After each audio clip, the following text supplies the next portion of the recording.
how can you you won't find it easy to charge, say, 10 grand if you not spend 10 grand, which to an extent is true, but it's not necessarily, and this is what I understand, Kapla, it's not necessarily charging that amount and then it's actually you've charged something or you spend something close to it, or you understand the procedure or you appreciate the experience of spending money to improve yourself, right?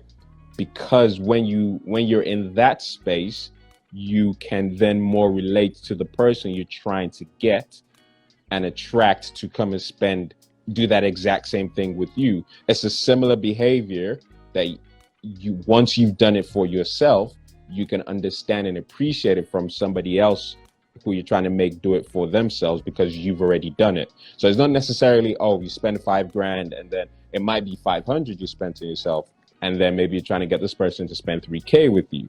You know, it's still, the approaches are similar, the experiences are similar enough that you can do that. But the main thing is you actually being in the mindset to spend on yourself, to improve yourself, because that is something which for some reason they don't teach us to do in school. If you're a business owner, you may or may not already have your online presence created. There are some mistakes that can be made, and I don't want you to be making them when you're starting your business online. One of them is not knowing when to get your hosting. Think of your website as a building, and your hosting is the land that your building is on. It's wise, and it makes a lot more sense for you to make your website around the same time as when you get your hosting. There is no advantage to you getting your hosting, say, in January, but then you start your website in December. That time in between you're paying for, and you have to renew your hosting the year after. Another thing is this: if you already have your online presence, one mistake is you could be making is not actually collecting your leads via your website. This is not the same as general inquiries. A lead is me raising my hand and saying, I'm interested in your particular service. A general inquiry could be something like me asking you, hey, what year did you start your business? The two are not the same. So I've put together an easily digestible checklist of the 5 biggest mistakes you could make online and how to avoid them. It's called the Secret Web Design Checklist. Also, I've got a book and it's called Starting Your Online Business the Right Way. Just go to oyemade.com/performance. That's oyemade.com/performance. And you see the options for the Secret Web Design Checklist and the book to starting your online business the right way. Hope you enjoy those. Now, let's get back to the episode.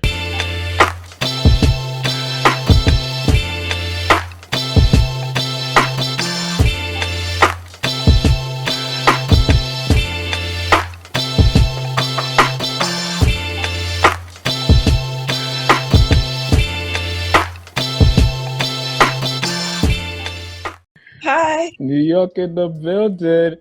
Should we play a song for you? I feel like we need like an intro song. What intro song from New York would you like? Ooh, I was actually just listening to Alicia Keys' newest album. Oh, really? Okay, let me see. What would do? Actually, we could do what we used on the what was it, Empire State of Mind? I used to listen to that song a lot. Hey.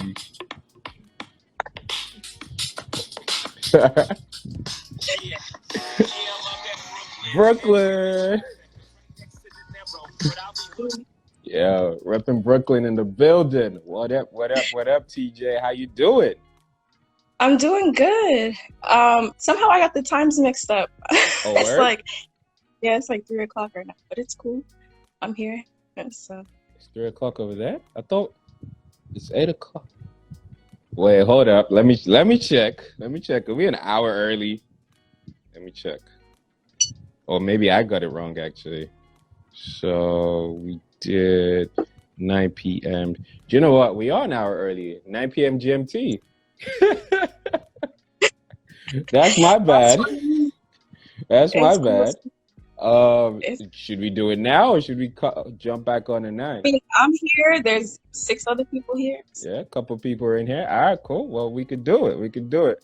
Shout out to everybody who's joining us. me and myself, TJ. My bad, I got it wrong. I was, I was so excited to have this conversation. That's why I came on an hour early, um, even though it was my flyer and I put everything up. I actually put 4 p.m. EST as well, which is 9 p.m. So my bad, but hey, we're here. We're here. We're good. Shout out to everyone. The morning meetup who's in the building. Everyone who's here. Let me see. We got Kaplare, boy Doomy. We got CEO Shane. Edible Party Packs. How you doing, sir? You good? So yeah, shout out to everyone who's in here. It's a pleasure. Welcome, TJ. How you doing? I'm good. This is my first ever live, so I know, and I am honored to be the one.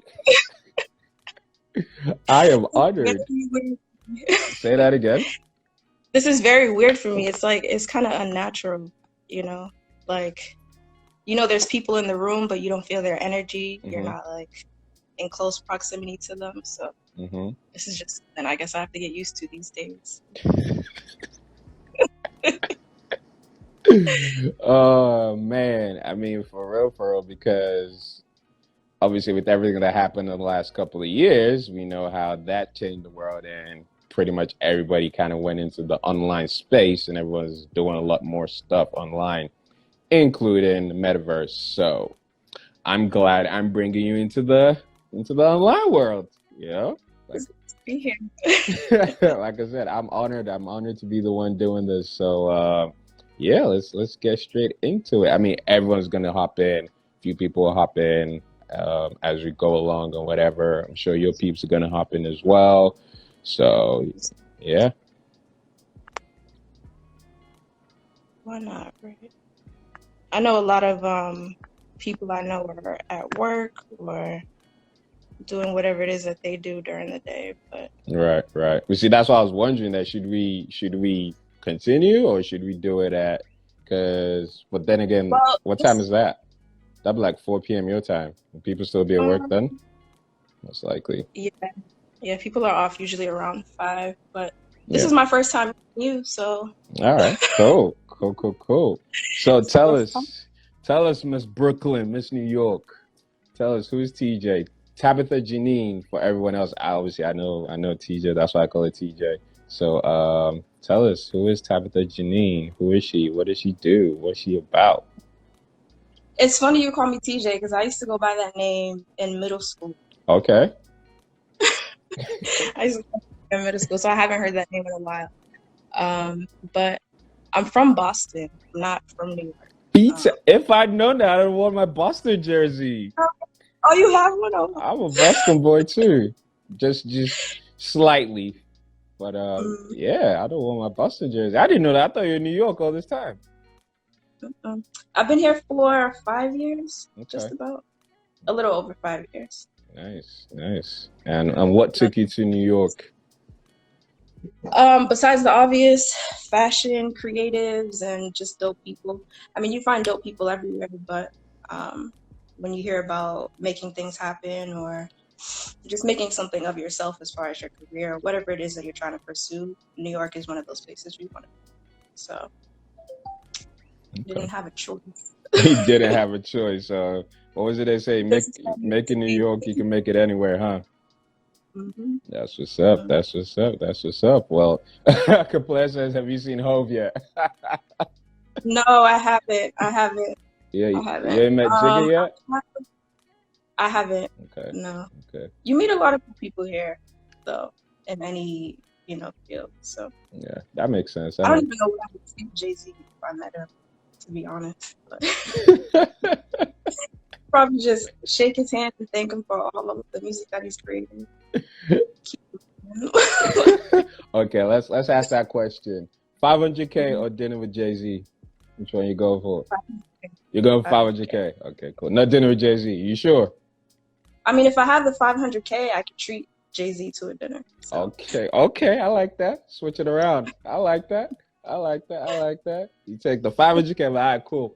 Hove, I'm gonna take you out. Where would you like to go? Okay, I see you. Cool. Sweet. So you moved out to New York, and Why could you not do, actually, what is it that you do? That's a loaded question. Okay. This is true because on your Instagram bio it does say a lot of skills, a whole lot of skills. So it's funny, I changed my Instagram bio based off of what content I need to focus on posting at any given time. Okay. And lately I've been posting content based off of how people respond to what it is that I post, whether they're saving the content for themselves or sharing it with other people. That's usually how I gauge what to create. Okay. So as far as the content itself, I do a lot of self-portraits. I actually started in painting. So I would paint self-portraits, I would paint other people. So I'm kind of used to just seeing the human form in more of a creative way and in different mediums other than photography. So I do a lot of self-portrait work. I shoot, the photos myself. And then I also have done a lot of assisting on photo shoots and video shoots with a lot of different stylists in New York, different magazines. See, this is the part where it's like I hate talking about. So, Nah, tell us, because I'm intrigued. Because obviously, I just see creative, but now I'm learning about the photography side and the styling side. So tell us. I mean, everyone else here is intrigued as well. So let's go. What else is there? I've assisted stylists. I've produced shoots on my own. I've creative directed, art directed. I started off in fashion design. I don't even know why that wasn't the first thing I mentioned, but Okay. I started off in fashion design. I made my own brand. What else have I done? I've modeled some. Done a little bit of everything. Nice. So. And what was your brand? What was that about? What were you making? So Gazelle Denim, which people that are closest to me know about it, but Gazelle Denim was my thesis project in school. Okay. Pretty much, we didn't have to come up with a whole brand, but I decided to take it to the next level. Silent. She's such a celebrity that everyone's trying to holler at her while she's on the live, guys. That's what it is. Such a celebrity. Yeah, that was a price alert.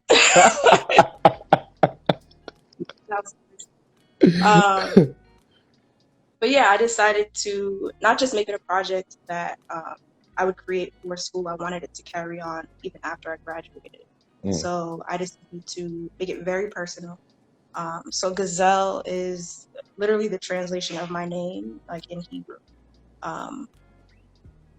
It's pretty much from Dorcas to Gazelle. Dorcas is the Hebrew word for it. Dorcas. So Gazelle, yeah, Dorcas. Okay. Okay. So I decided to take my name, transform it into something that represented beauty, represents love. And I wanted to put that same idea into my work as well. And I do that with everything I do, not just with Gazelle Denim. So That was just a physical form of, putting my love into my work. Nice. So Gazelle Denim, was it just denim or were you doing other stuff? It was mostly denim and a little bit of leather. But leather is a lot more difficult to work with than denim is. But I took a strong liking to denim. I just love the way it looks. It reminds me of the ocean. And blue is one of my favorite colors, believe it or not. Like, I wear black all the time, but I love blue.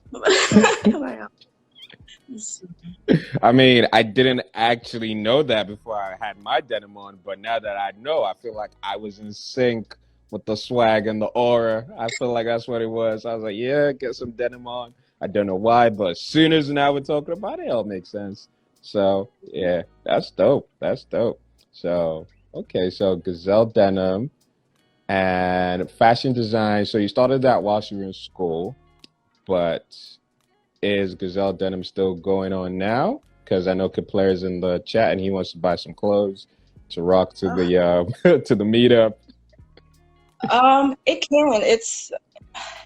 It's weird. Like, it started off as a passion project, so like to take money off of it is, I don't know, it's just like a weird thing to me, but I love it because the brand still lives on. Like, I started it in 2014, so that's like 7 years ago, and people still ask me if I'm making jeans or if I'm still like creating shoots for it. So it's something that I could easily jump back into.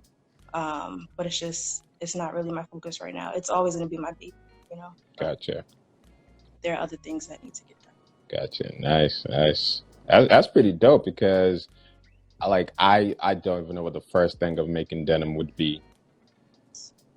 I literally don't know what the first thing of it, like where would you get the denim material, and then you need to get the stone wash or whatever it is, and then so yeah, that's intriguing. And you did it. You had a whole brand around it.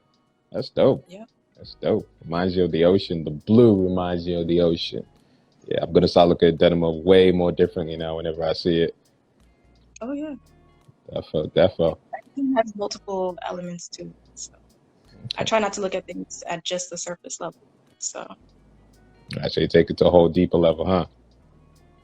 Nice. Hence why when we start talking about your art side of things, I'm ready for some philosophy and all that behind it. okay.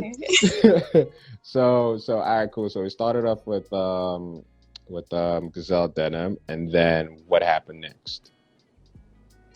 What happened next? I graduated, but I stayed in Boston for about a year and a half. And while I was there, I was still working at this nonprofit, Artists for Humanity. I know a lot of people have heard of it. Okay. They've been around for years. That's a pretty dope organization. Artists for Humanity. Mm-hmm. And what do they do?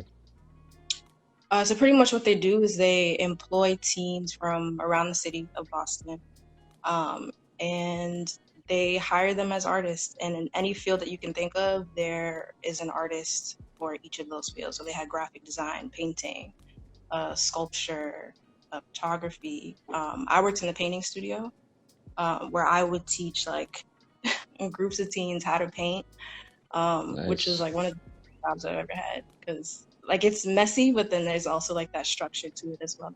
Nice.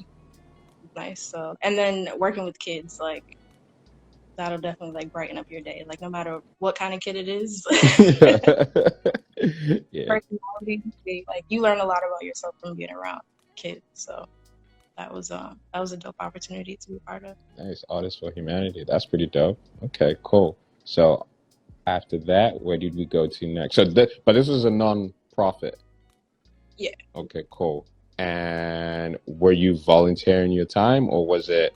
Because I'm still not fully experienced with how non-profits work, even though I do know they make some profit in some way to be able to sustain themselves. So, were you a paid employee, or were you volunteering your time as, I guess, a coach?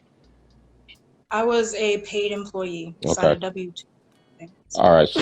Okay, cool. So that was okay. So technically, was that your second paid gig in the fashion world? If Gazelle was your first. I'll say it was like my first experience in, I guess, just the work industry. Right. Okay. You do jobs like customer service and things like that. So it's just another avenue, I guess. Right. And did you enjoy it? Yeah, it was great. That's dope. That's dope. Okay, cool. Now, so what happened next? I decided to leave the kids and move to New York with the big dogs. Go chill with the big boys. And I've been here. So. Yeah. And so what was the two questions? What was the goal, and what did you want to be when you grew up? So the goal when I left, I had to make a very time-based decision. Yeah. My lease was, and I wanted to take the work that I was doing as an art director and model and designer to the next level. So I figured, why not move to New York? Mm-hmm.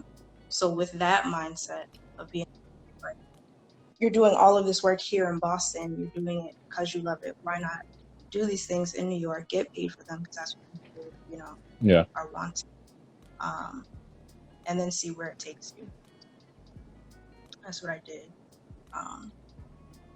and it's been pretty real. I've had a lot of experiences, things that I never thought I would go through, definitely went through them, overcame them, have walked other people through circumstances. So it's been quite the journey being here That sounds in New dope. York. Pretty Mhm. dope, man. That's pretty dope. Pretty dope. So went to New York, the Big Apple, and the goal was start getting the experience in the space, getting experience in the industry. There's a show on Netflix. Is it Emily in Paris or something like that, which I need to watch. I think it's this this girl who goes to Vogue in Paris and then she starts working there and then she's trying to get into the fashion world. So she starts up there, kind of like Devil Wears Prada sort of thing. So it's very similar. So when I'm able to, actually no, you do art direction, don't you? And you make film and video. So I think I have a proposition. Let's make TJ in New York the show. I'll build the website. Claire will build the app. You do the Okay. filming. I think we got it all covered, yo. I think All we right. got Well, Jack the God. Jack the God can do the graphics as well. And I think we got it covered. We got everybody in who's here. gonna be the subject? Say that again. Who's gonna be the subject? You. Oh wow. I mean, I guess I live a very simple life, so I don't know. You say I don't know if simple, it'll make but good television.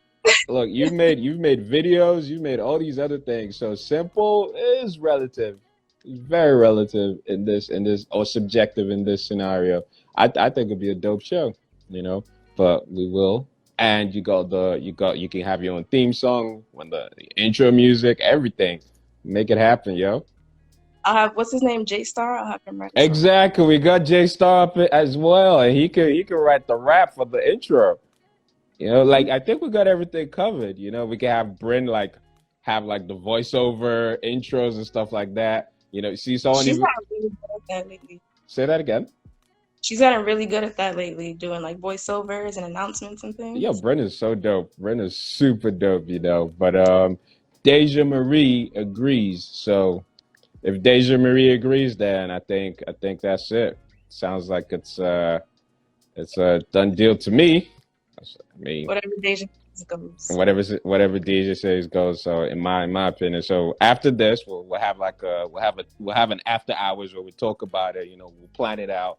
And then we'll figure it out, and then we'll holler at Netflix. We even have Christine. Christine can take it to the Netflix folks.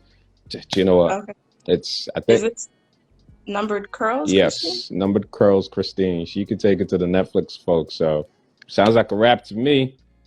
Okay. Let's start with the pilot episode. Cool. Start there. Episode 1.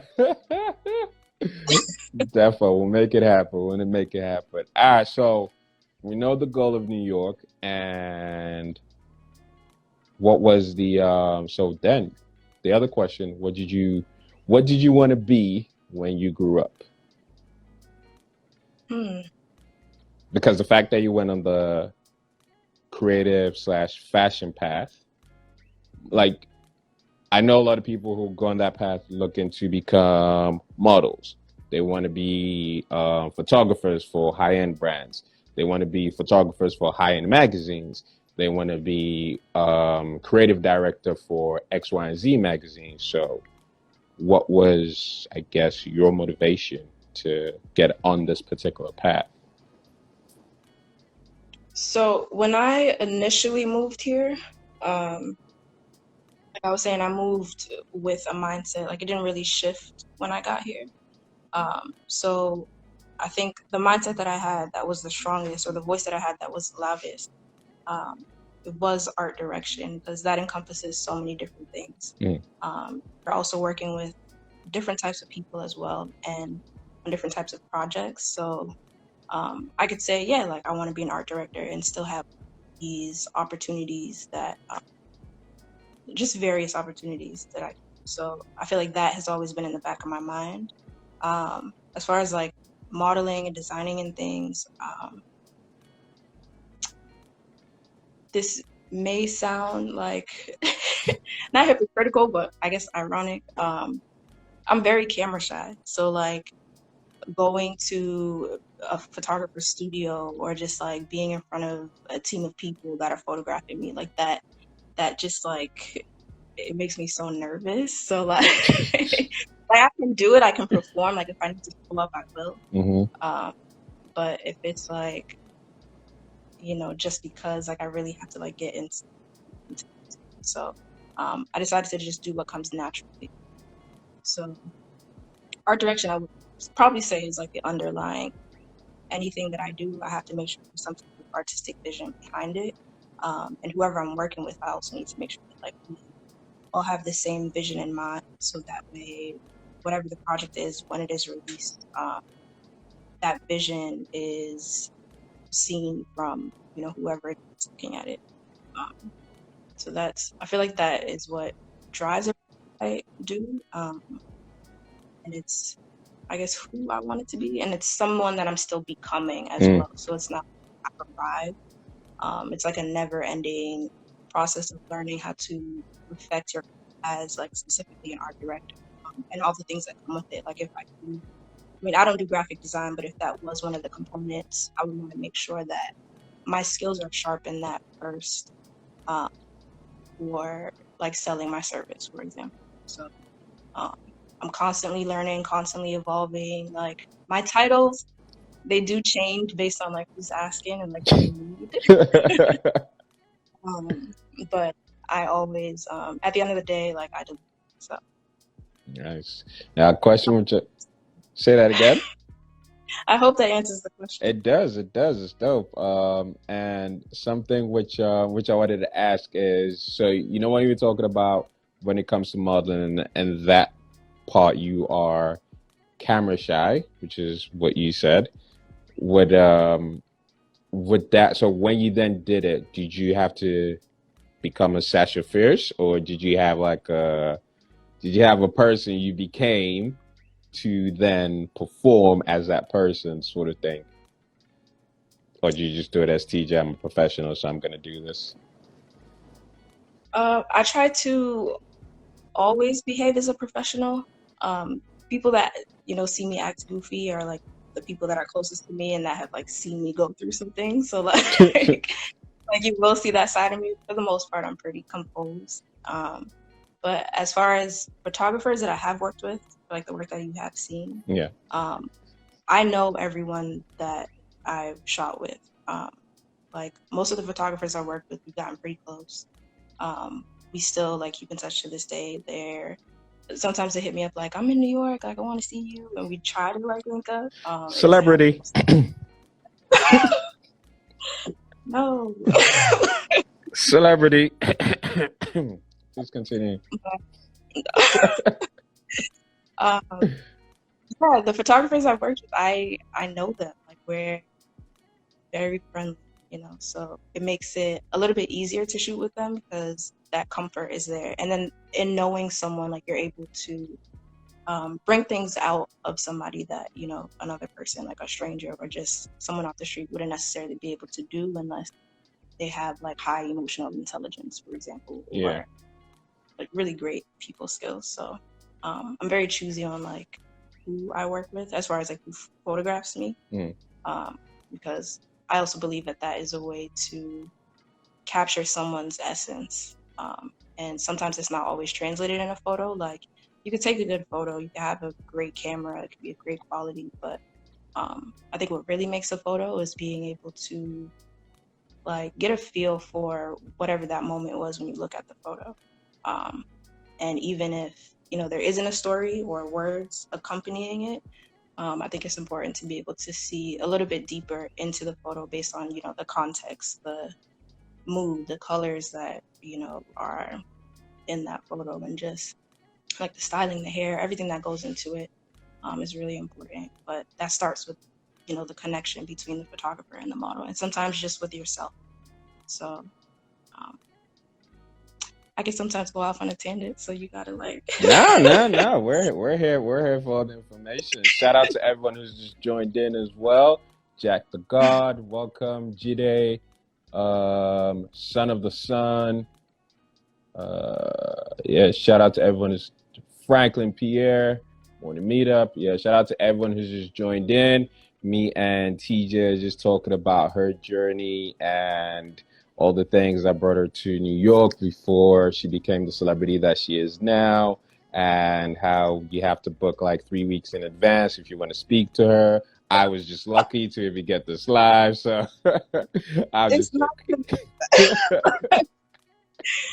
Oh my goodness. I fight the reputation. Hey, I'm only just speaking facts. If these aren't facts, someone please correct me. I'm just speaking facts. We did. We Because did speak. because you said when people come to New York, they're like, "Yo, where you at? We need to get into this place, yo." So hey, sounds like celebrity living to me. I wouldn't know. I'm not a celeb. I'm just here, just enjoying the view vicariously. So. Oh, and also Jack the God, we got you on. So we're doing a show with TJ. TJ is going to be the subject. We're going to take it to Netflix. Number Curls, Christine is going to hook us up with that. Kaplea is building the app. I'm building the site. You're going to be creative director. So, and then TJ is the subject, and it's going to be similar to Emily in Paris, if I've not watched it yet, with a splash of Devil Wears Prada and a lot of You Got Served. So, yeah. Wait, why you got served? I just feel like You Got Served's got to be thrown in there just to like mix it up, you know? I just feel like it's just got to be in there. So, yeah. Okay. Yeah, so just so everyone's aware of what we're doing after this. So stay tuned, yo. It's about to happen. Yeah, this show's. This show's about to be lit. So yeah, that's all I'm saying. But anyway, back to the situation at hand. So art director, and that was basically the when you grew up, that's what you're gonna be. But you're still evolving in that space. You're still becoming the best art director that you could possibly be. Now, what goes into being an art director? Because that is not necessarily something that I think I know that much about. I know I see the end product, but I may not necessarily know the process of being an art director. So tell us, TJ. So I can speak from my experience Mhm. that I've had to do in order to complete a project. It's a lot of communication with not only your team, but the people that you want to also be involved in whatever project it is. It's a lot of like persuasion.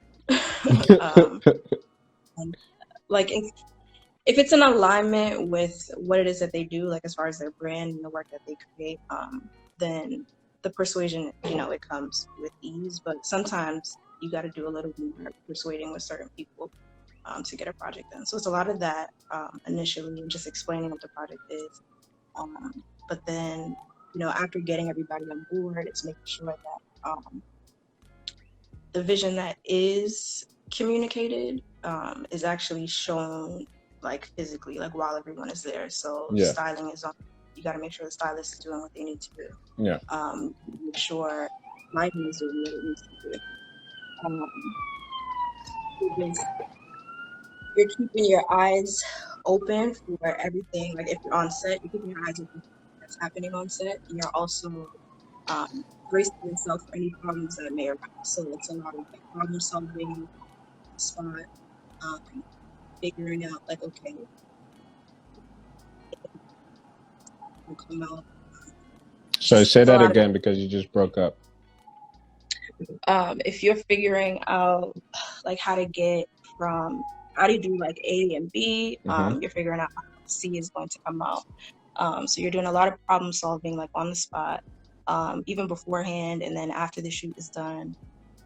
What else is involved?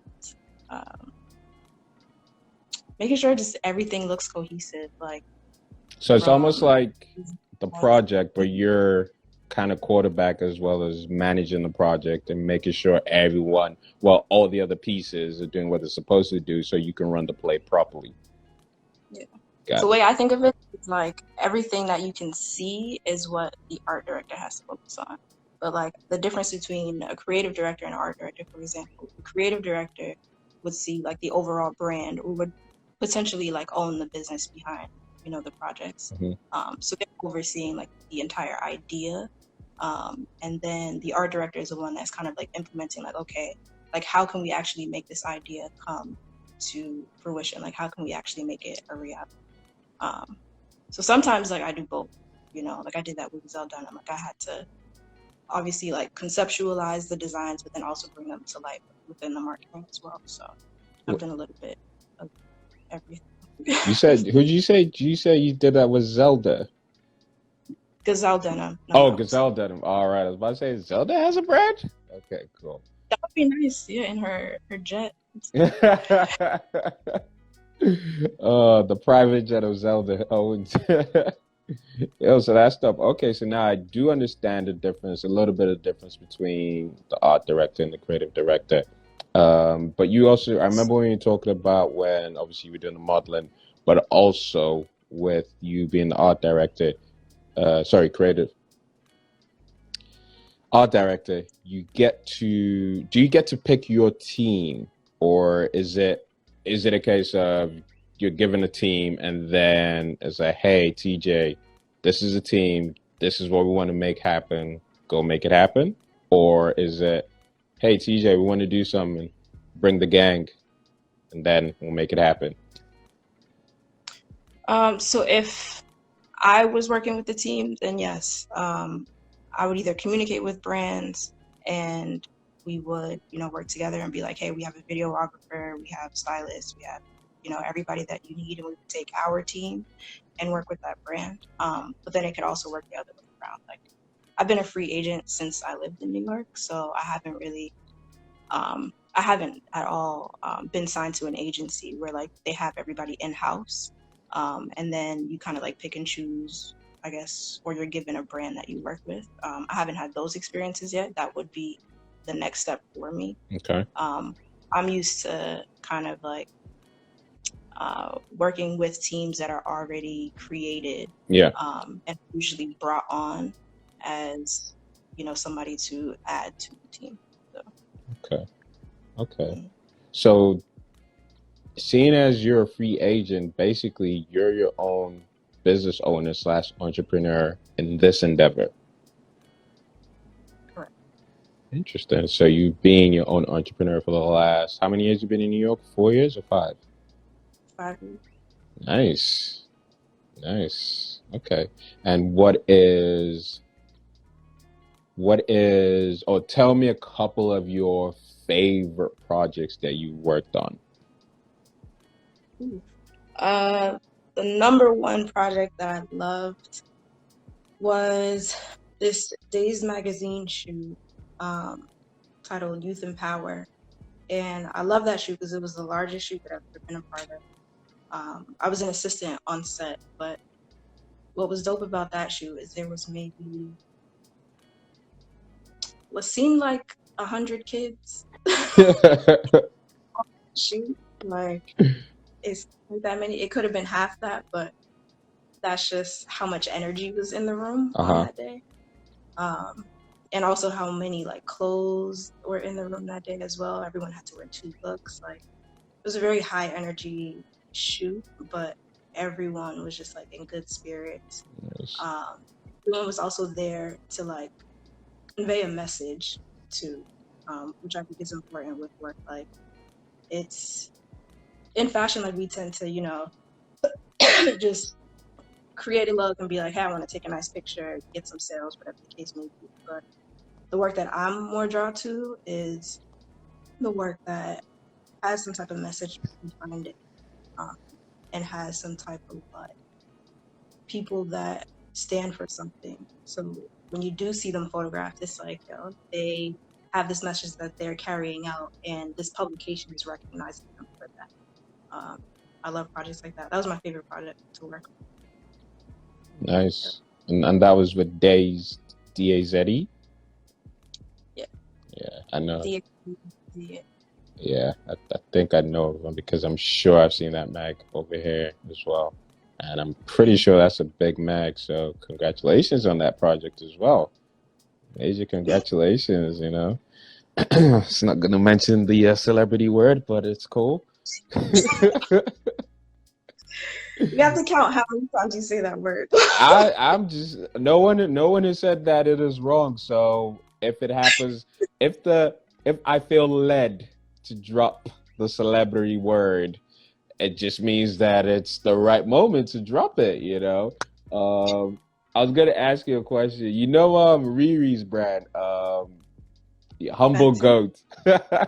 Jack the God said humble goat. It is true. She's a humble goat. So yeah, yeah. So Fenty, Savage Fenty. So something like that. Could you do that? Like that As show? far her Savage X Fenty show, Yeah, you know, that would yeah, that basically that show because we see it all the time. Well, we've seen two shows so far on Amazon, and each show always looks dope. So yeah. Her latest one, I would need I would love to be a part of a team like that. okay, Um, to produce my own show, I would need like people that I trust around me, people that I know create really dope work. Um, like her last show was incredible. Like create something of that caliber would take time, would take huge talent. Um, yeah, that would be a big endeavor. I don't want to say I can't do it, um, but it's something that I would. I'm not gonna say this is a curse, but like I would definitely try. I would try, but hey, ain't no trying words, no T words up in here. I don't know. I've got Brit in my ear saying no T words, so no T words up in here. We don't say try. We'll see. I'll give it a go and we'll see how it comes out. Okay, cool. Well, that's really all that's important. The fact that you're willing to give it a go. And me personally, I would probably say that based on what you've spoken about, based on the skills you've spoken about, and even how you looked at it just then, I think you would be capable of handling it, obviously with the right team behind you. But yeah, I would say. So when we do the show, we're gonna have like a little session where we talk about, we'll have like maybe a little mini Savage Fenty show in our show, before we take it to Okay. Netflix. So that's why I was really asking, just so I know that okay, could we do a show like that? So Want to see if I would to. Okay. yeah. See, even Jack the God's like, yeah, same. So yeah. So this Um, I don't know what we're gonna call the name of our show though, but we need to get a name for it.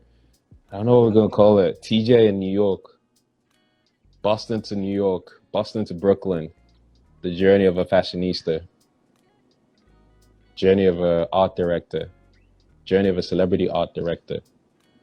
I'll work on it. I'm gonna come back to you on that one. I'm gonna work on it. I'll come back to you on that one. But that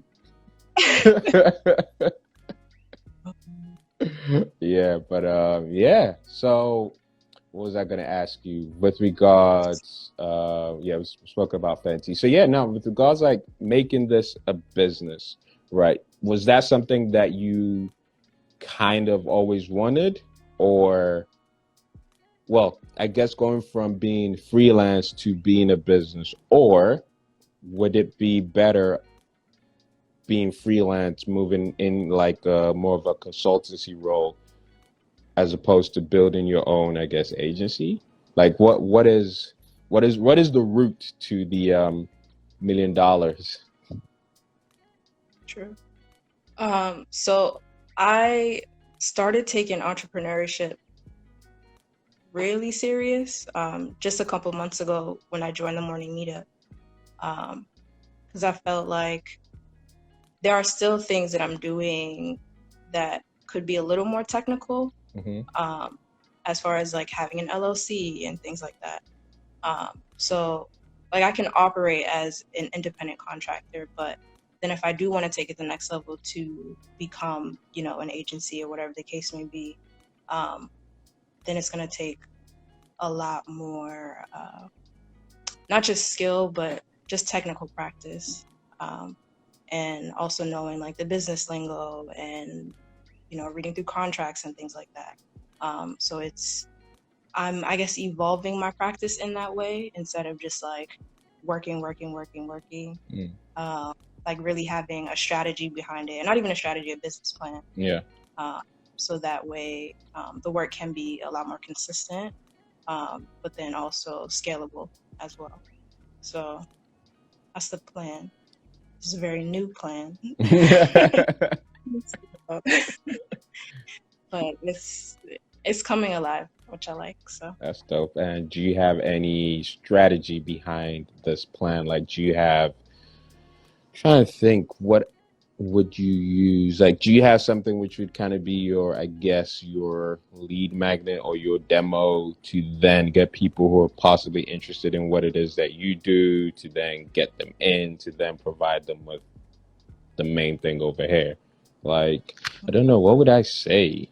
Like a mini fashion show or a mini production? Don't even know. Yeah. Do you have my any? question. Huh?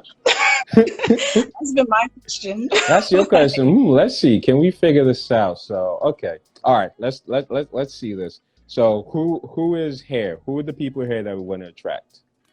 Like, who is the ideal client slash avatar? Yeah, your avatar. Yeah. As it stands right now, I believe it's the millennials. What is that? Ages, I don't know, 25 to 35. As far as if I were to sell a product, as far as a finished project, this would be the type of product that I, would sell, would be to that age group. 25 to 35. Yeah. Okay. Do they have the paper to pay you? Do they have the paper? Good question. I mean, maybe not. That's something I'll have to evaluate. Yeah, because if we're just thinking about it now, say 25 to 35, yeah, there will be some of them who in there, but if you're just thinking on the general scale, I think you need to drill it down. If I was saying 25 to 35, I'd probably be looking at the, what's it called? The influencers, the celebrity influencers within that group. So maybe those are people I'd be targeting, because those are the ones who are getting paid to be influencers. So let me create a production for them as part of their influencing. Or guys like Mr. Beast, who again, he's an influencer, or KSI, who's here in England. All these guys who they have like big YouTube channels and stuff, but again, they're influencers. Those are the people, I guess, in that millennial niche that I could possibly target, me being you, possibly target. Now, again, those are the people who I think may have the paper and appreciate what it is that you can do for them. Just general millennials, 25, 35, I don't necessarily think they would be the ones who would say, oh yeah, I need your production, even though what you do is dope. I think there might be a mismatch between the two. Like, you follow what's his name, Piers Moss, the designer. Repeat that, you broke up a little bit. Yeah, I was saying you follow I'm sure his name is Piers Moss or Piers Moss. Piers Moss. Yeah, the designer, right? Yeah. He's dope at what he does, and he's production. So he's the type of person who fits the millennial bracket that would appreciate what it is that you do. So I do kind of think if you were going to go for the millennials, you kind of need to dig deeper, further into the ones who understand what it is that you do and appreciate it. So you're not educating people, because I'll probably say one of the things that is can be such a stumbling block in between, especially in the creative space, is if you have to educate people on why they need something.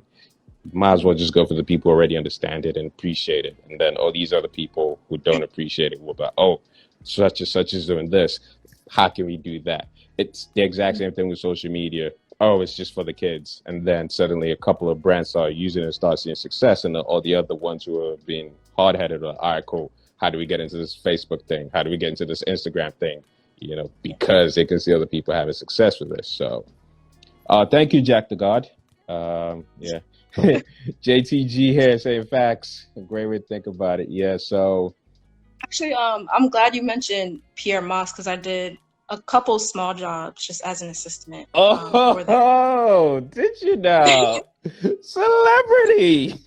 That word So creeps back no, up. I know it's a possibility. That's the thing. It's like I've been in rooms, but I'm like, based on the role that I'm playing, I'm watching everybody that's on set. Like I have to keep my eyes and my ears open at all times. Yeah. Um, and you'd be, I guess, amazed by like how things are run, how people are communicating, and how like just based on everyone else's role, how they get things done. And a brand like Pierre Moss, for example, is they're very good at what they do. At least the team that I've worked with, they're small, but they're very determined to like create, quality work. Like they create quality designs, Yeah. Yeah. that really shows through with their marketing as well. Defo. So And I've I'm only glad. seen one of their shows, and that was dope. So I was just like, "Yo, this is dope," and it was different. I was like, "Yeah, these guys are dope." Follow. Mhm. So yeah. So okay, so we've gone from okay, cool. So that's the millennial space. Now, this is another thing Jack the Card mentioned. She was talking about how older heads are the ones that tend to have the paper, right? So what about the business owners who have businesses that would need your particular service? Again, we're thinking of who are the people over here that we want to attract back to us. So we went to the millennial route, and now we kind of drilled down to say, okay, cool. People who are millennials, it's the celebrity influencers within that space that we actually want to attract. Those are our ideal customers because we're not trying to educate them. They already know they need it. They just need the right person to do it for them, right?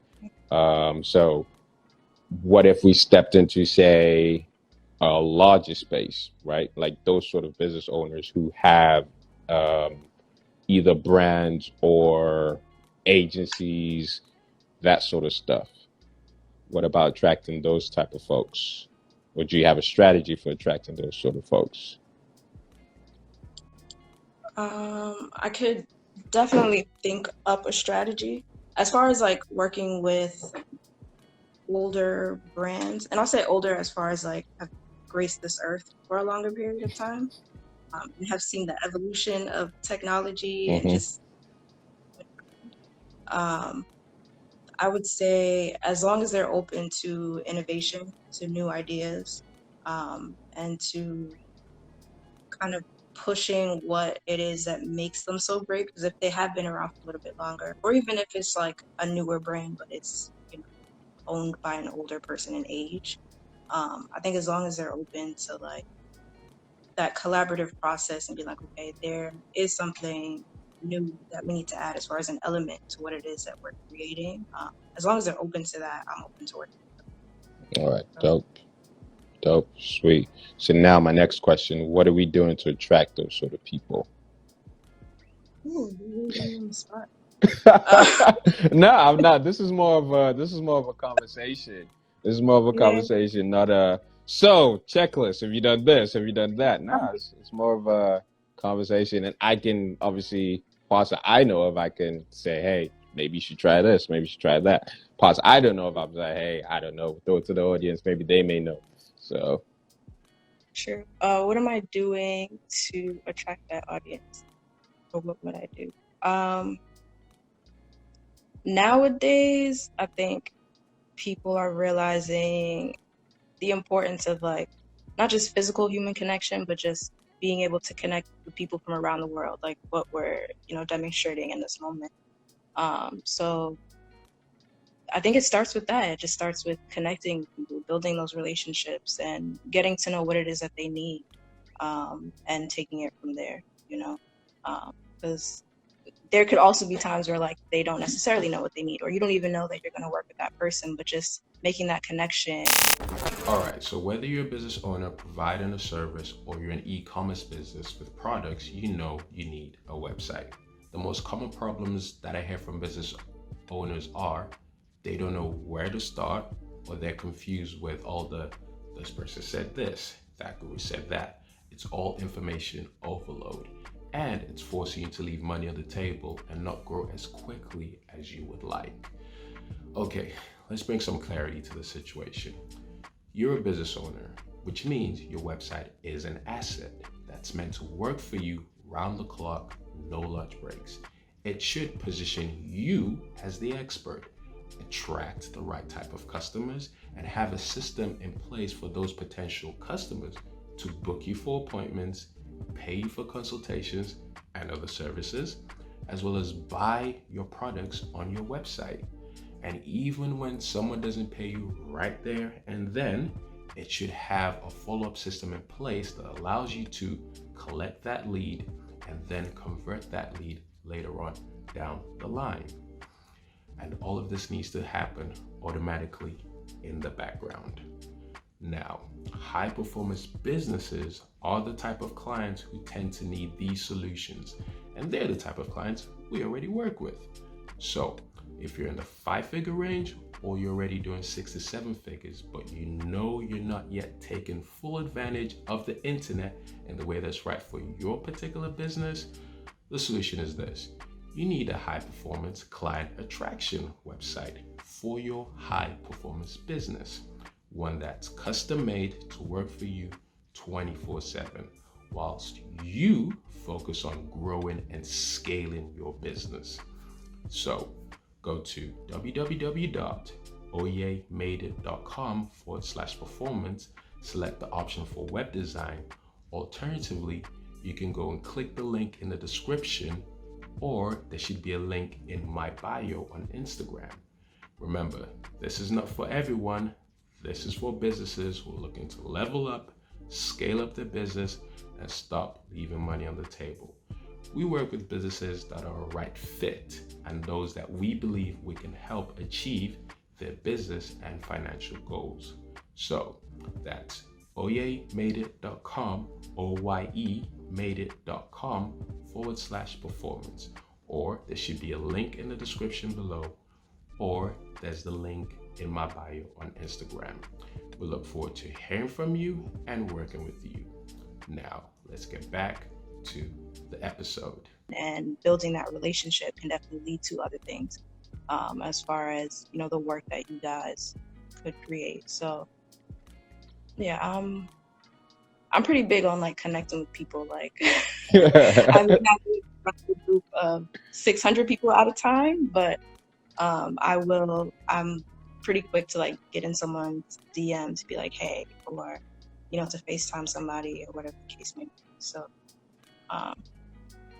I guess continue doing that, but do it on a higher level, of course. Nice. Okay, let's do this. Let's role play. So I'm a millennial.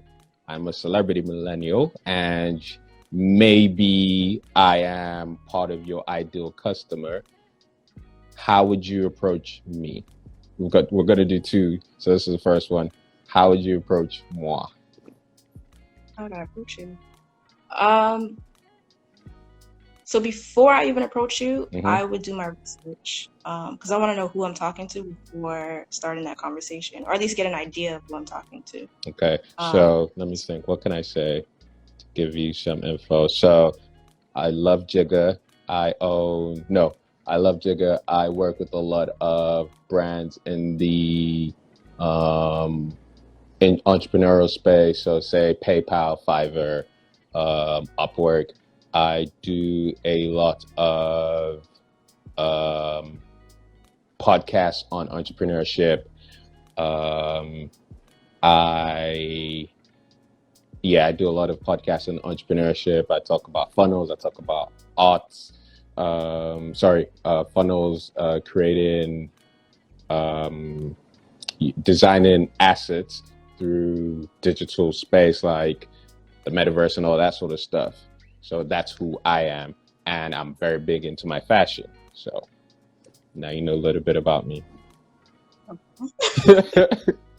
That's a lot, but that is a good bit.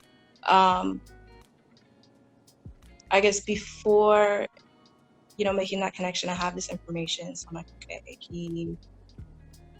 he works with these brands. If I'm coming to you to offer a service, I'm like, what does this guy even need? You know, because he's doing these things. He's already working with these brands. He's already creating these websites. Would I be that person that is going to take some of that work off of his plate so that he can focus on another aspect of his life, whether it be, you know, putting more of his effort and his time into these brands that he works with, or spending his time in other ways. So I think getting to know, I guess, your work-life balance as well. Like if there was anything that you wanted to scale with what it is that you're doing as far as your brand, because that's what I'm knowledgeable in.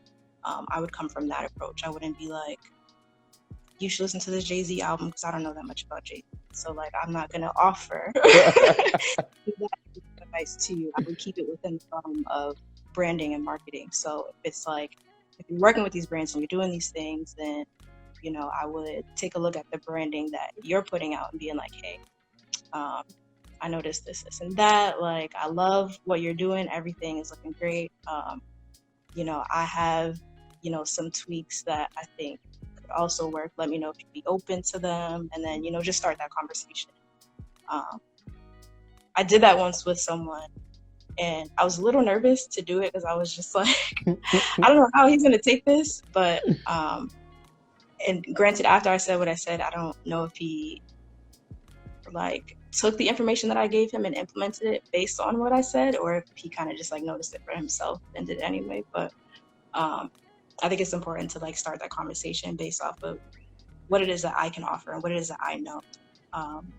Because there are times where I feel like we tend to offer up information or offer up different skills, knowing that we may stretch ourselves thin. So I like to focus on the things that I'm well versed in, and I do need to, or if I do see the opportunity to help somebody, then I'm making sure that like I'm equipped to help them, instead of being like, I could just take on anything.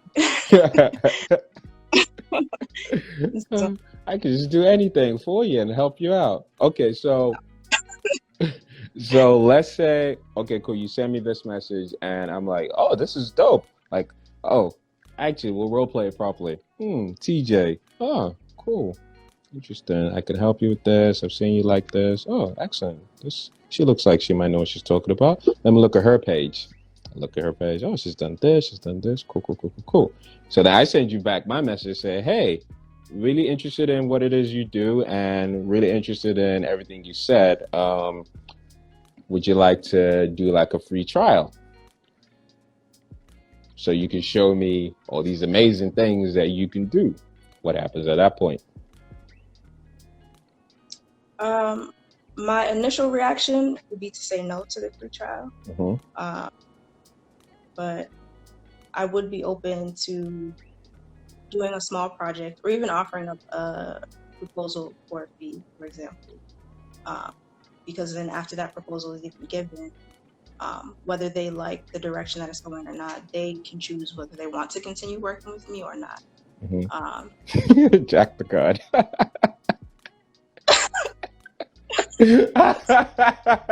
I can see Jack. She was like, oh, what's she gonna say? She gonna take the free or not?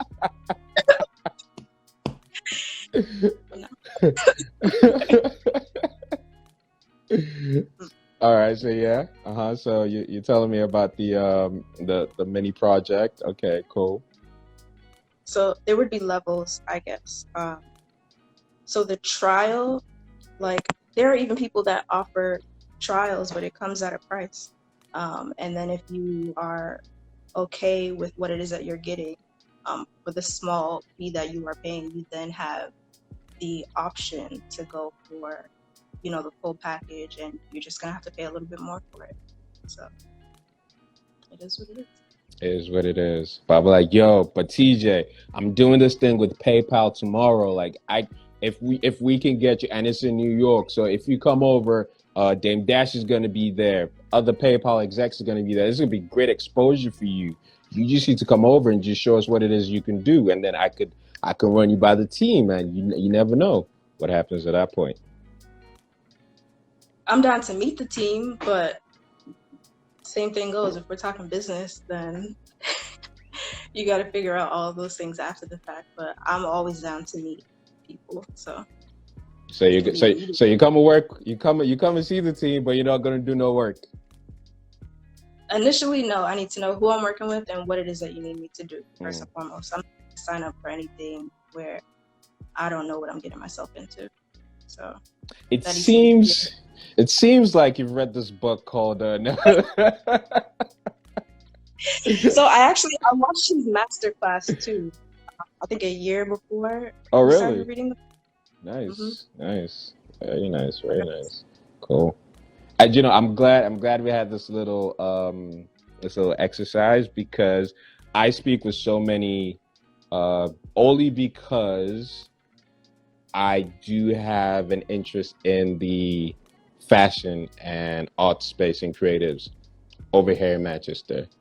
Luckily, because I used to be a model, and I'm like, I always see a lot of them super talented and like, oh yeah, I'll just do that for free just to get my foot in the door. And I'm just like, no, you don't need to get your foot in the door of anything. Like, yes, I know you don't feel like you have the experience, which is what I now know is called imposter syndrome, because I've been reading the book. But that doesn't mean you need to do anything for free, or you need to discount your prices. I'm like, show them your worth first instead. So say for instance that the whole you were like, I was approaching me, like I say, oh, this guy will be an ideal client. I'd be like, hey, I saw this.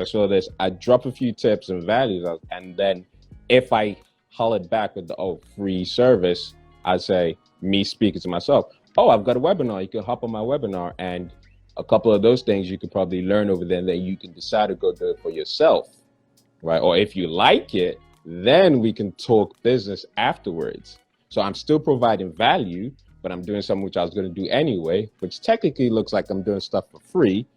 But I'm saying, hey, I'm gonna invite you to my webinar where you can see. Now, the moment I do that, the roles now are reversed, because now there's leverage. Oh, this guy's got a webinar. He must be some big deal, or he must be some big shot. Even if the webinar is just me, myself, and I, it still seems like this person must have something about them, because they weren't jumping at my offer for free or whatever. And I like the fact that you stood your ground, because that is a problem with a lot of folks have with the, oh, I would just do it for free, or I'm gonna just do a discount, or I'm gonna do a squeeze, and just to get the exposure. I'm like, exposure is like, exposure doesn't pay the bills. One of my boys, he's actually doing an event over here.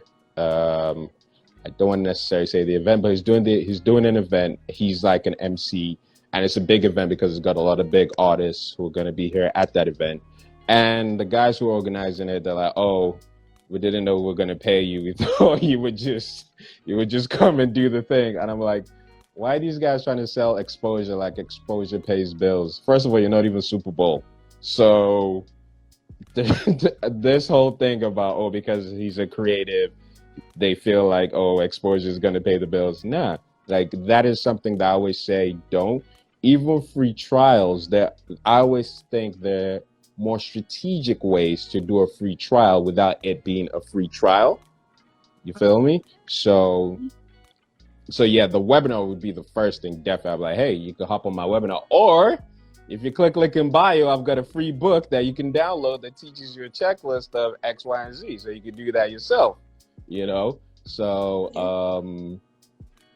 Jack the God. Yeah, first of all, you're not the Super Bowl. So yeah, those would be the things. So I say that to say this, like anyone who's in any space or in this space, have a couple of your products or your community service things that you have that you can give to people who want to do free, because you've already created it and you're all giving it out for free anyways. It's a lead magnet. I give it to this person, you enter your name, phone number, and email. Now I have your contact details. Now you got my thing. Now I can proceed further with you and see how I can build that relationship. The other thing I was also going to say is, remember when you DM'd me with the, oh, this is, hey, oh yeah, I'm not going to say you like Jay-Z, but I see you doing all these things, and here are a couple of things I could say to you that you can do. Now, at that point, don't forget, I looked at your stuff. I was like, hey, TJ just messaged me. So now if on your page you've got a bunch of stuff, again, which is community service but free because you posted it for free, and I'm saying, yo, this lady looks like she's got a bunch of value. Like TJ looks like she's got a bunch of things that I didn't know about. Again, there's leverage there because in their head, they're thinking, if this person knows all of this stuff, they must be a business or an entity or someone I need to take seriously. It's not just someone who's just posting a bunch of selfies and say, hey, like, it's not that.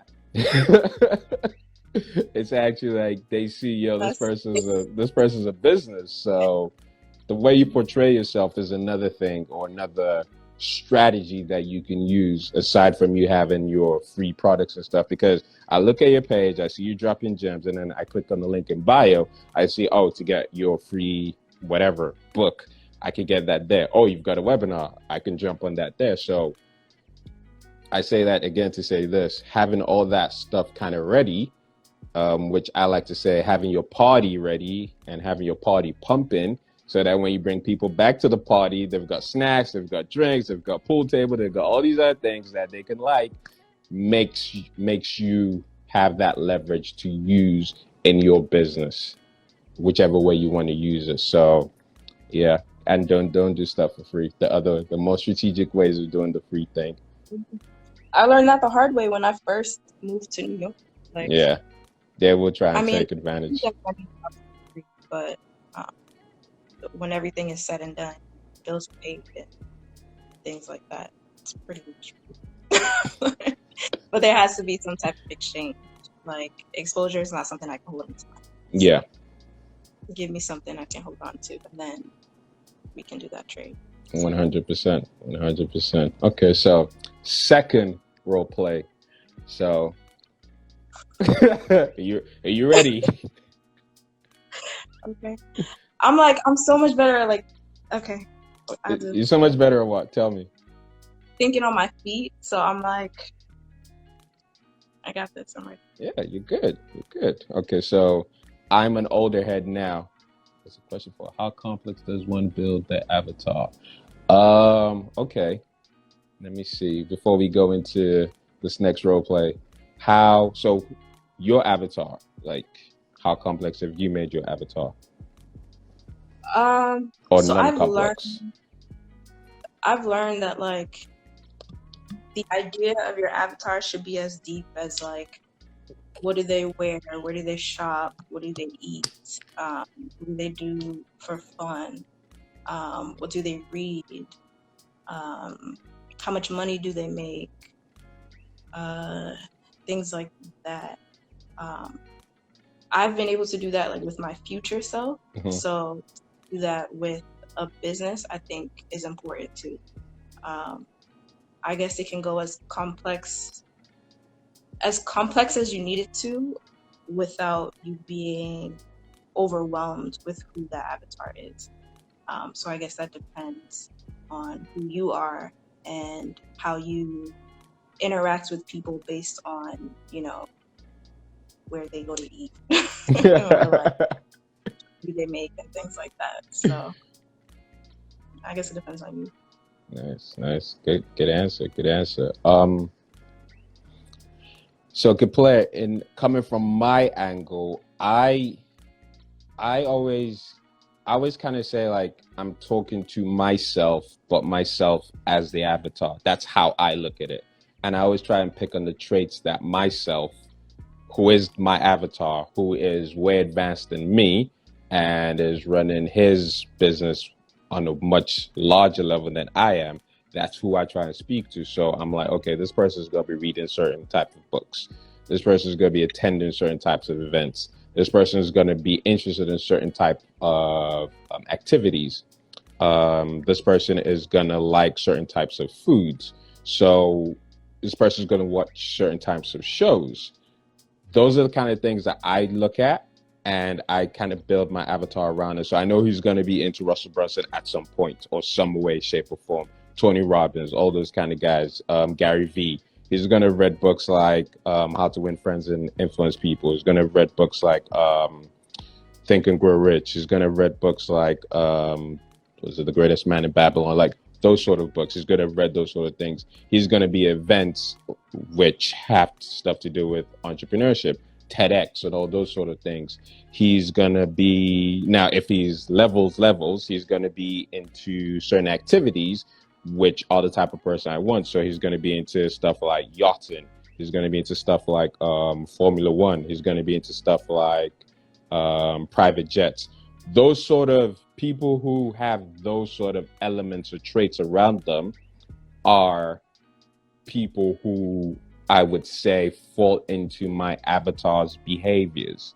And because of that, that is kind of what I think of. So like during the pandemic, or the P word, there was an uptick in the amount of people who were buying private jets because they didn't want to fly with regular people, right? Now, knowing that information, someone is saying, I want to buy a private jet because I don't want to fly regular, or I don't want to fly regular in first class like I was before. I just want to do my own thing and fly my own way. Now, me thinking that, I'm now thinking, okay, who are the companies that sell private jets? And who are their type of customers? Because now I need to now look at those type of people and add them to my avatar. Because those people are telling me that they are recession proof. Regardless of what's happening, they are good to go. They're just like, all right, cool, I'm just going to buy my own, pushing P. I'm just going to buy my own plane. Or, like some folks, I'm just going to buy my own spaceship, go to a whole new planet. So me personally, I don't think the avatar has to be complex, but I do think you need to think of the behaviors and the traits of the avatar, as well as how you are. So the behaviors and the traits in the avatar, as well as how you would imagine that avatar is going to keep evolving. So I don't think it's a one set thing. I think it's always evolving as things improve, like as technology improves. Like just using what happened with everything that went on, just people buying private jets. Like they were flying first class before. Now they're buying private jets owners. In this particular it was like a book club thing. I was just listening to them, and they were all just talking, like each of them owned a private jet company where they sold private jet charters and companies, and they sold them, and they were like, yeah, this being our biggest year. I was just like, yikes. People are actually out here just buying private jets just because they don't want to be flying with regular peeps. I was like, yeah, there's a different level of paper out there. Like a whole different level of paper, and then stuff like Formula One, stuff like yachting. People are interested in that. It's a case of they have to have, like, if you're interested in those sort of things to the level where you're engaging with the brands, you've gone deeper from just being generally interested to actually you have the paper to engage in that. Jack the God. Jack the God's looking to buy a private jet, folks. She said it's hard to find them for sale right now. She's trying to buy a private jet. So if anyone in here is selling a private jet, Jack the God is your ideal customer right here, right now. So holler at her at Jack the God. Wait, is Jack buying one to own, or are you renting it from time to time? We don't even know. Jack the God, are you looking to buy to own, or just have in your garage, take, post for the gram? What are you doing? Let's see what she says.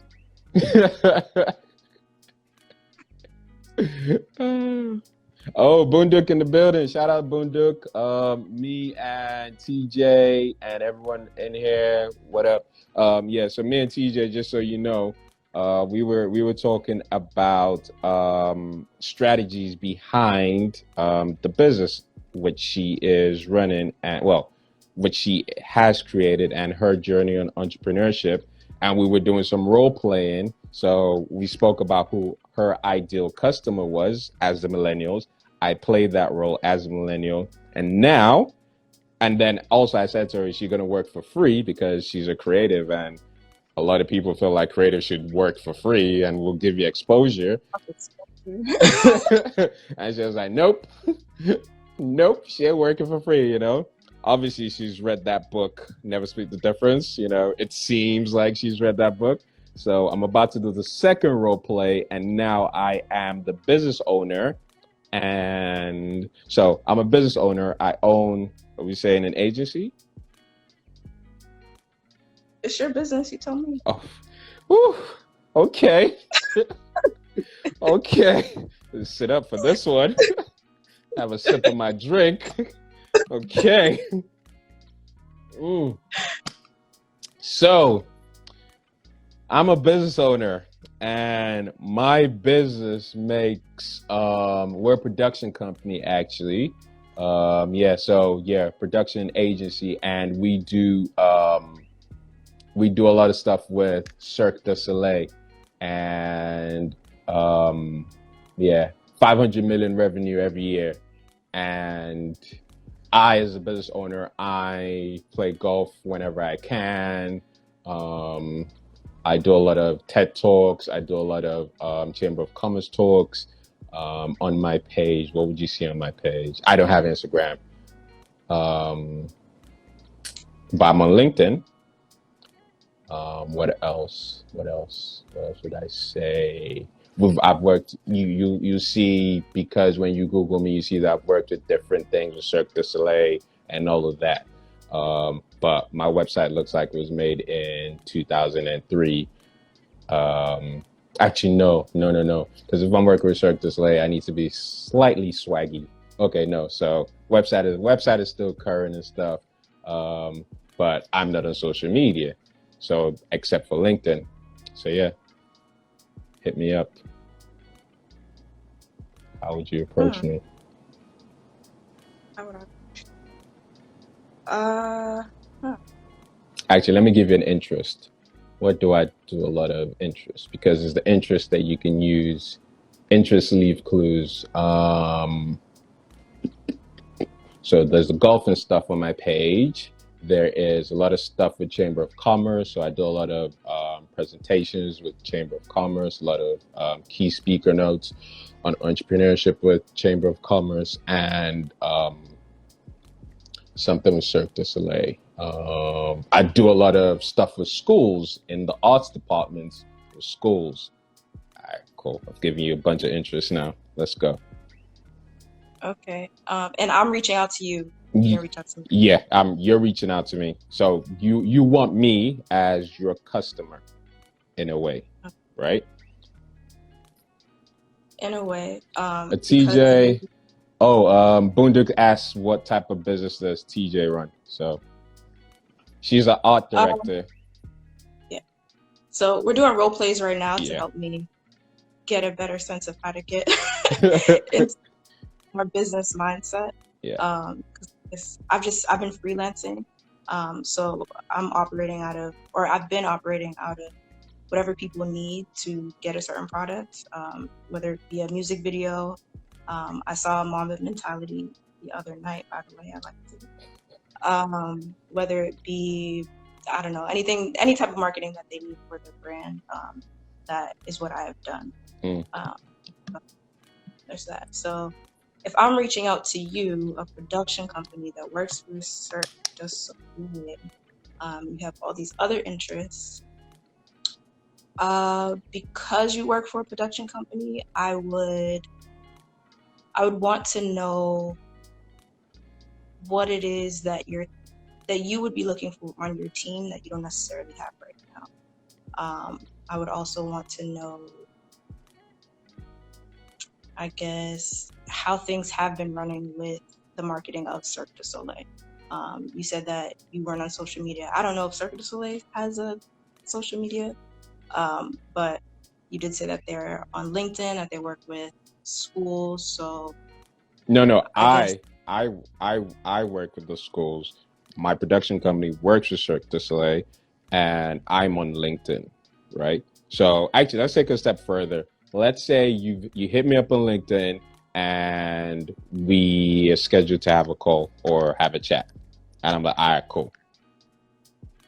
Okay, so we've taken it a step further. Yeah. So ring, ring, ring. Hello. I'm not putting a fake phone to my ear, but Hey, you could get your money phone, put your money phone to your ear. I wouldn't do that either. But the conversation, Uh-huh. it would be first. I would want to know what your experience has been like working with Cirque du Soleil and working with your production team. Because even in that, like, you learn a lot about what it is that your potential client may need based off of, how things have, or at least how they see how things have been going for them. So I think that would give me a little more insight on how I could help them with their marketing. Mhm. How else would the conversation go? I would also want to know, I guess, I would possibly mention, I would have done my research, I would mention some of the projects that I have seen on LinkedIn or some of the videos that I've seen as well. And maybe offer a little bit of feedback, but then also ask how those can be improved upon, and kind of get their take on that. So that way it's not me just like implementing my ideas on them. It's getting a better idea of what it is that you see for your Yeah. business, and then figuring out the ways that I can, take it to the next level. So Dope. You know one cheat code in there that I would use? what? The fact that I've seen that this particular person loves speaking to what's it called? At schools, right? I would say, hey, why don't you join me on a live and we can do something for students before. Who knows if I'm gonna do another live after this? The first one, I'm still getting warmed up. You gotta Yo. But that is a great idea. That's a great idea. It's a quick, straightforward way to connect with people. So yeah, because you're gonna connect with me on a particular interest that I have, and it's something I already do, and it's like, oh, why don't you blah blah blah blah blah with me on this and this, because I know you're already interested in this. I've got my own podcast, if you have a podcast.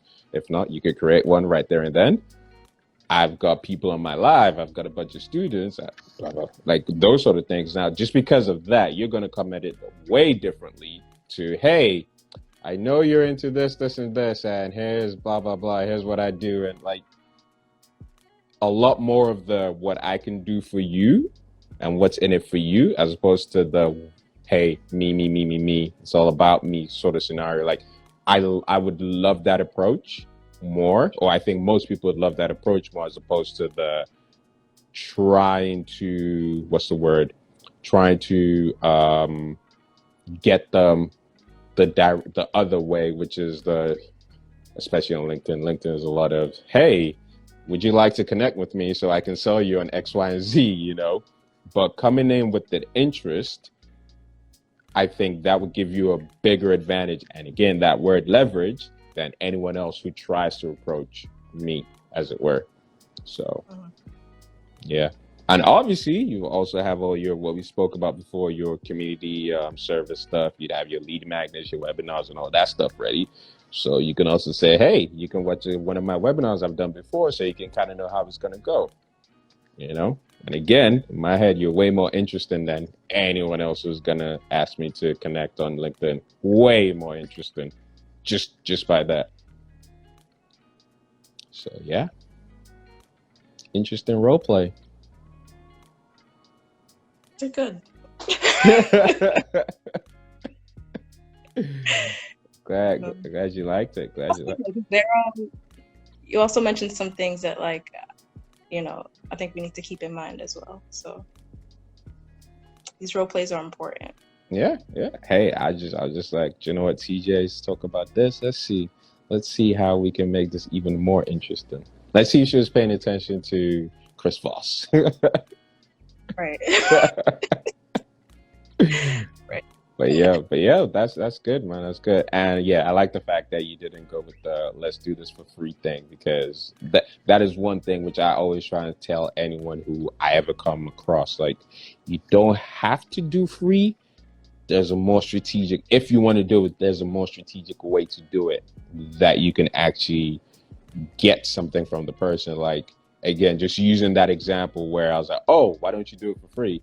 And then you're like, oh, well, actually, I've got a webinar where I'm discussing this actual topic, and you can hop on it and see, and you can take it and implement it yourself. Click this link, enter name, phone number, and email. Now, suddenly, you have my name, phone number, and email because I want to see this link that you're talking about, especially if you've created that curiosity in my head for me to see this thing.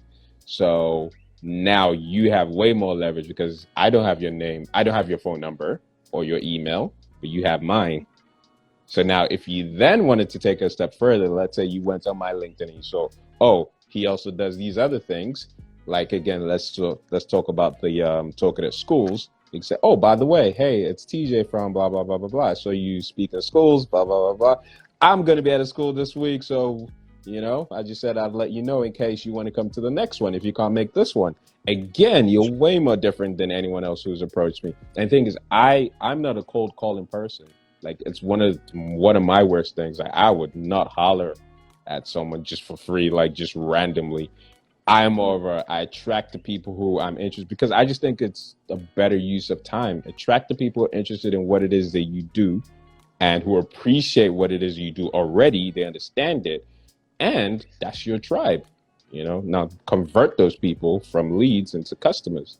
That's my approach. And I think it's way more useful of the time that I have, as opposed to hoping or shooting a Hail Mary from half court, hoping it goes in. So that's just my approach.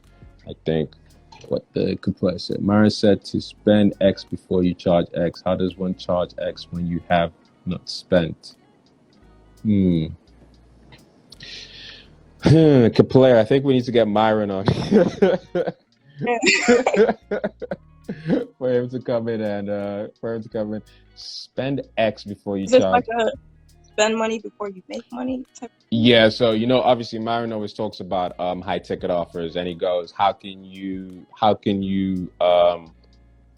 you won't find it easy to charge, say, 10 grand if you've not spent 10 grand, which to an extent is true, but it's not necessarily, and this is what I understand, Kaplair, it's not necessarily charging that amount and then it's actually you've charged something or you spent something close to it, or you understand the procedure or you appreciate the experience of spending money to improve yourself, right?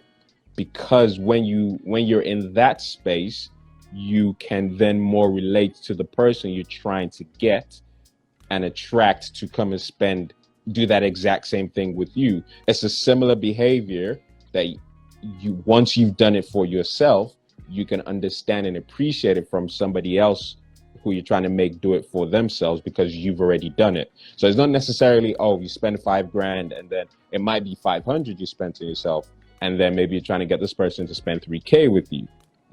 It's still, the approaches are similar, the experiences are similar enough that you can do that. But the main thing is you actually being in the mindset to spend on yourself to improve yourself, because that is something which for some reason they don't teach us to do in school. You feel me? So yeah, good question though, Kaplair. Kaplair asks really good questions. Kaplair always asks dope questions. Always asks those questions. Let me see. I was gonna say something. Oh yeah. If anyone else has any other questions, feel free to drop them in the chat. And as we continue this convo, I will see them, or TJ will see them, and we will answer them as we go along. TJ, what else were we going to talk about? I think we've covered most of the things. Is there anything else I was going to ask? Yes, the last thing. So, you say that you are possibly an introvert. Possibly, right? And the reason why I say possibly is because Bryn says that you are, how does Bryn put it? You make your own labels, basically. Okay. Right? So if you say you're an introvert, that does not mean you can't do certain things.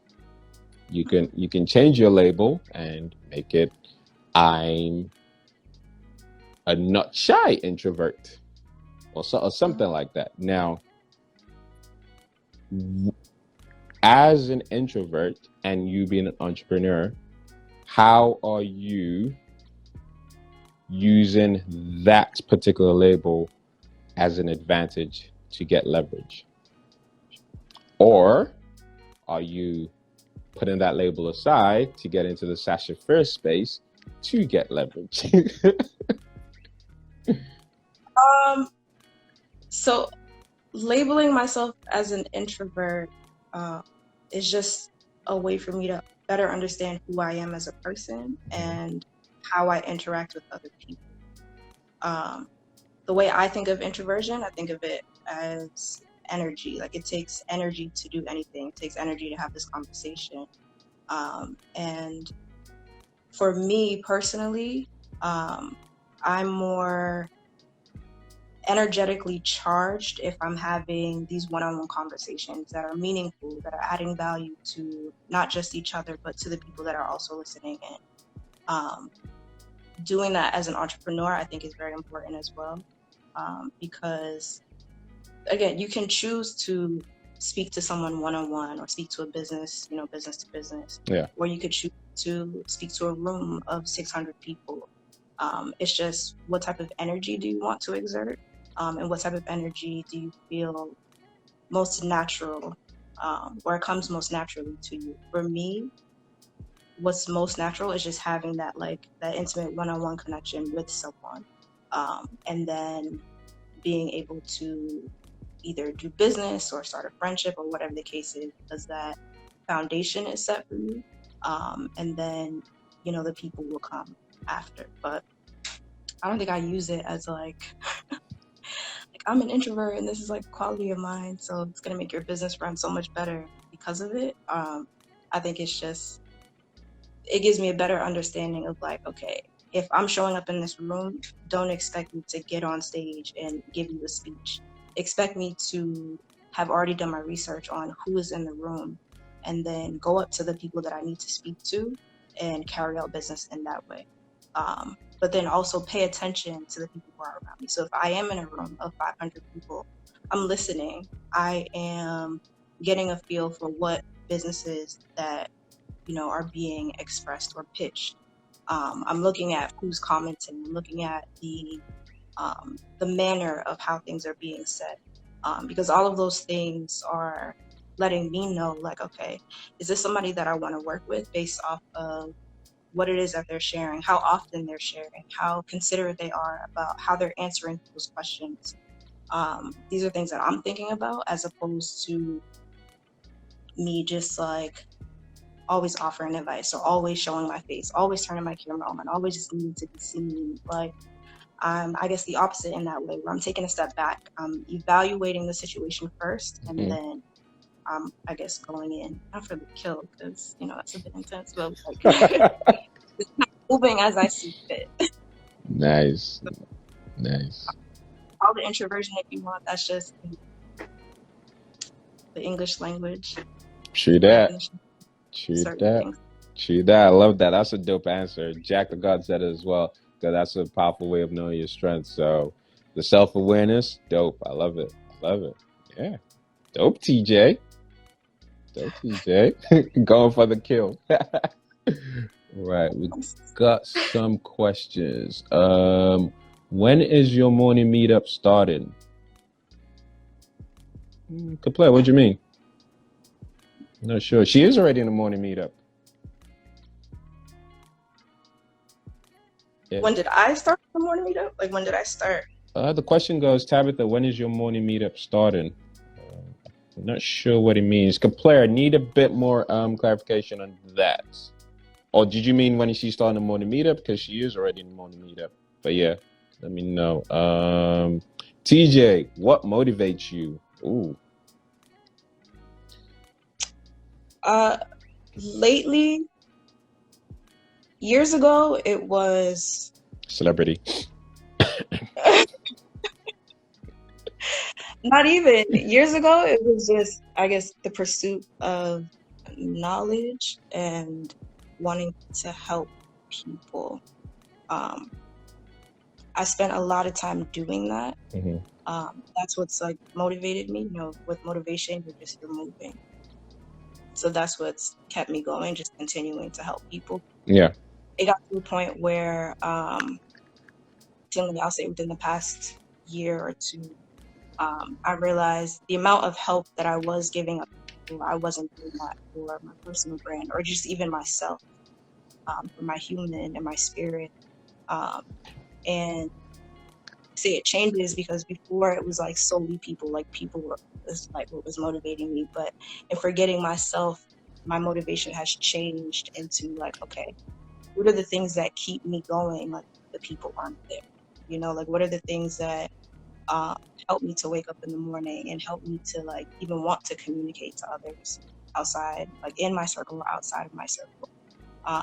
So my motivation evolved. Now it's like, it's things as simple as, being able to see the sunrise every morning. So like over here in the East Coast, the sun right now, the sun gets at like close to 7 a.m., which is late for me, but it's like things like that, like the motivation to get up at 5, 6, 7 a.m. in the morning is just the ability to be able to just see the sunrise, or just the lifestyle that I want to live, the lifestyle that I want to see my family living, like the health that I want them to have. Like these are the things now that motivate me, that have a little more meaning to my life in particular.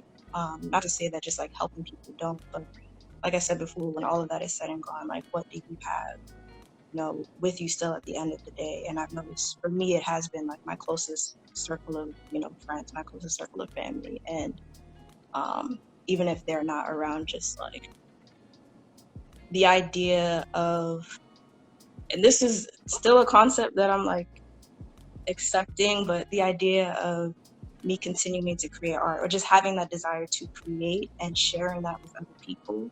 I've heard it's been inspiring, or some people have told me that it has inspired. So just those little tidbits as well, just hearing that like whatever it is that I create or whatever it is that I share, it's inspiring someone to either take action or to just look at life through a different perspective. It's another form of motivation for me as well. That's very nice, TJ. TJ with the bars and the gems.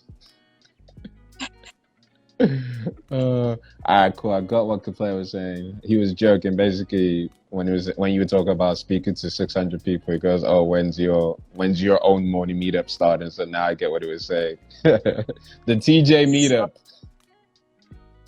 It's funny, like this whole, it's weird. I'm used to speaking to people. It's like at the nonprofit I worked at, I had to, teach. I had to teach groups.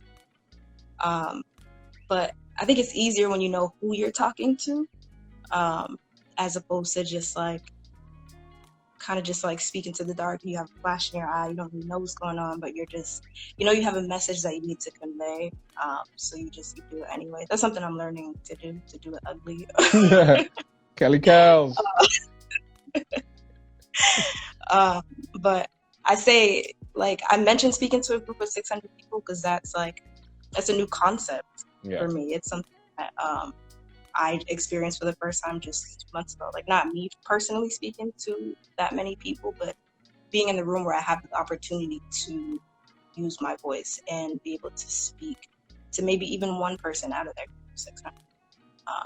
So that's like, I don't know. I hope that answers the question.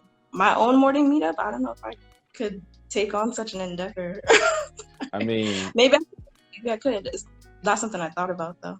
I mean, the one thing which I don't know, and this is what I think. When you're a celebrity, your schedule is very Hollywood, so I don't know if she will have the time. I don't know. That for me, that's what I was thinking. I think that's a really big obstacle because she might be Hollywood this week, she might be somewhere next week. So I think, and she seems like the type of person, she doesn't want to let her people down. So just based off of that, I don't know if she'll be able to start one, but we'll see. We will see. Yeah, I'm the type to make time for things that matter. So if I feel like I was saying before, if it will be of some value to somebody else, then I'll figure out a way to make time for it. Nice, nice. That goes. When are you coming down to Connecticut? I need a reason. What's in Connecticut? Why is anyone going to Connecticut in the first place? Oh man. But yeah, that is a good point. When actually you did speak, when was it you spoke? It was on Monday. The first time was last month. Jack the God held me accountable. She was like, I spoke to her offline on a video chat that we had, and she was like, people need to see you. She was like, you need to speak and like, you know, show your face kind of thing. Defo. So nervous because I'm like, just even getting over the hump of like talking to my phone with somebody in, like, just that whole idea my brain is still adjusting to. Like, I'm the type to like invite people to my house and like we chop it up that way, like heart to heart. So the like me speaking to a camera and not knowing who's behind it, it's just like, it's a weird concept for me, so it's something I'm getting used to.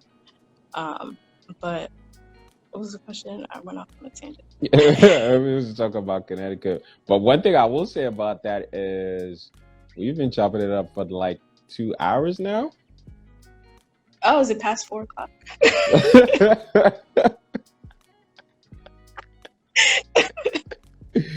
I feel like it is. I feel like it is now. I definitely feel like it is. And yeah, and first of all, I'm honored that I was the first person to bring you up on the live, and I'm sure there will be more, seeing as now you've got the skill that you want to explore, and you want to have your entrepreneurship journey known to more people. So yeah, I'm looking forward to be an audience in one of your lives. I'm glad. This has been a reinvention of myself, so I am glad that I'm, choosing to take this route, and I have people to support me, people like you, people like Jack. 100. Like if you see me, it's because there's people behind the scenes pushing me and telling me to like, put myself like in front of people. So yeah, if it wasn't for them, I'd be chilling in the background. Yo, I have a confession. One day was saying, "Oh, what your wins?" I was about to say, "Yo, dude, I've got TJ speaking on Wednesday." But I was like, I don't want to say that now because she might cancel. So I said, "Let me do it first, and then I'll say it." When you made the announcement this morning I had a long morning. I've been up since 3. But when you made the announcement, like, this is another thing about introversion as well. Like, I'm very like baseline. Like, my theme music is instrumental music, like chill hop, Jay Dilla. Like, that's my aura. So anything outside of that, that's like just, I don't know, just a different vibration. Like, it kind of throws me off a little bit. So when you made the announcement, I was just like, oh my God. This is happening. Like, he announced it. Like, I can't. Not that I would have backed up. I'm just like, this is happening. I try to say it fast, real quick. Yeah, me and Tabytha Jason. You're like, all right, bye. I'm glad though. Check this off the list. Yeah, man, this is dope. Thank you to everyone who came to this. Thank you for everyone who rocked out with us and is still with us. Yeah, this was dope. And do you have any closing words that you want to give us, TJ? Or any questions you want to ask? Or more gems you want to drop? I guess all I'll say is remember where you came from. Remember where you came from. Because a lot of the people that you actually don't realize the impacts that people have had on your life and that have pushed you to get to where you are today. So definitely give them their flowers. But then also just be resilient, be consistent, keep going for it. Because I feel like I've been doing this forever, but then I also feel like I still have a long way to go. So just enjoy the journey, enjoy the ride. It's definitely a ride, but so enjoy it. I'll have to say that. Nice. Enjoy the ride. So, guys, thank you for rocking with us. Me, TJ, Kapler, and Jack the God will be letting you know soon when the show is going to come out. We're still working on the title and all these other things, but don't you worry. Enjoy the journey. Remember where you came from. Stay grounded. Appreciate the people. The gratitude attitude. Those are all going to be elements in the show. So you watch out. Yo, thank you to everyone for rocking with us. Yo, this is amazing. TJ, thank you for being here, being a guest. It was appreciated. And yeah, this was dope. Thank you for having me.